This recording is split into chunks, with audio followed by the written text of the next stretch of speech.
Michel Houellebecq might be the most brutally honest writer alive today.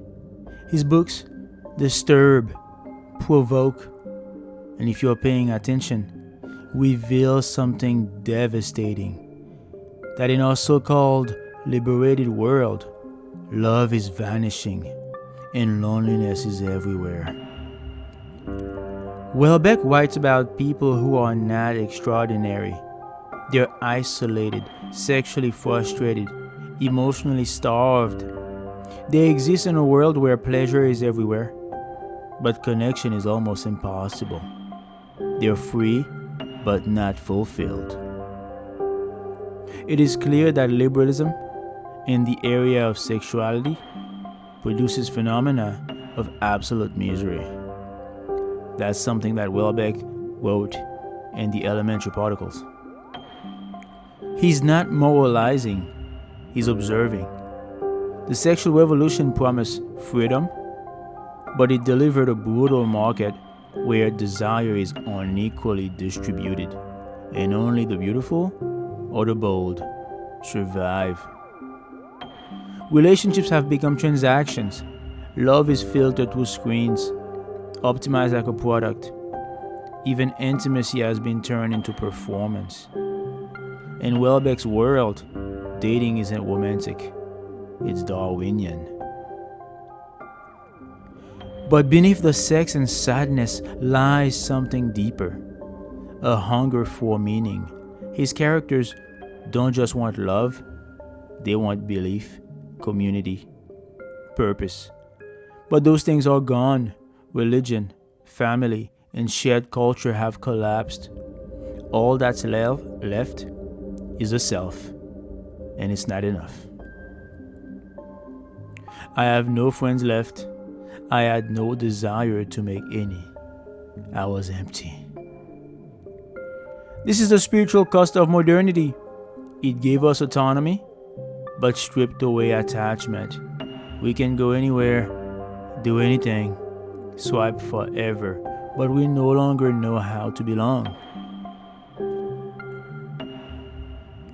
This is the spiritual cost of modernity.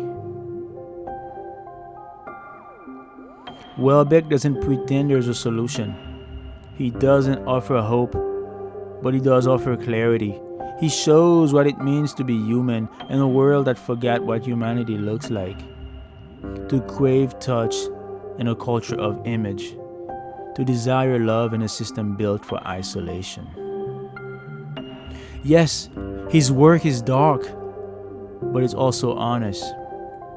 And in that honesty, maybe we find something rare, a challenge to seek love that isn't performative, a reminder that freedom without connections is just another kind of prison.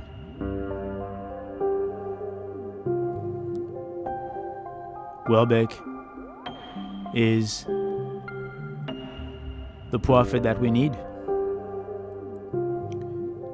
He talks about sexual market inequality, loneliness and despair, romantic disillusionment. Modernity caused the loss of meaning. Modern secular societies have dismantled traditional structures. In their place, individuals are left adrift in a culture that promotes freedom but fails to offer fulfillment. Houellebecq suggests that when people are freed from tradition, they often end up isolated rather than liberated. In Submission, he explores this through the lens of Western Europe's spiritual vacuum, where post-religious societies have no deeper guiding force, making individuals vulnerable to ideologies that promise meaning. Consumerism and the commodification of love.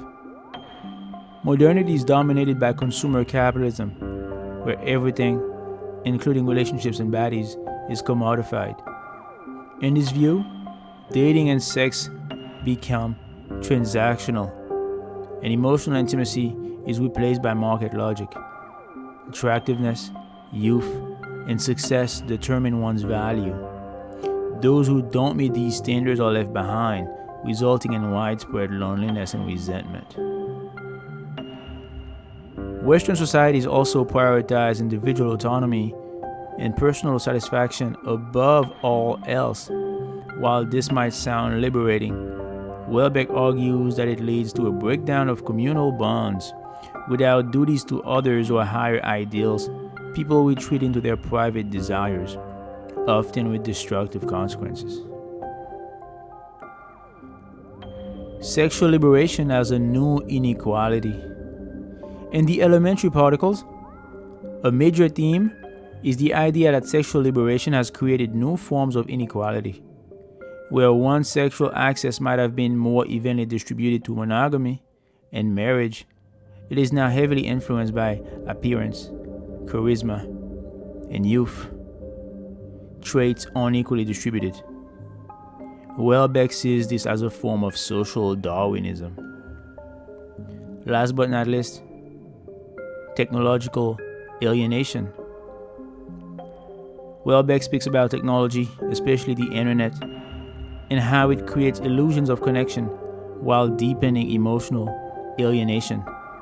Online pornography, dating apps, and social media are presented not as liberating tools, but as distractions from genuine intimacy. If you like this video, you like the ideas discussed, please leave a comment and a like. And I'll talk to you guys later. Peace.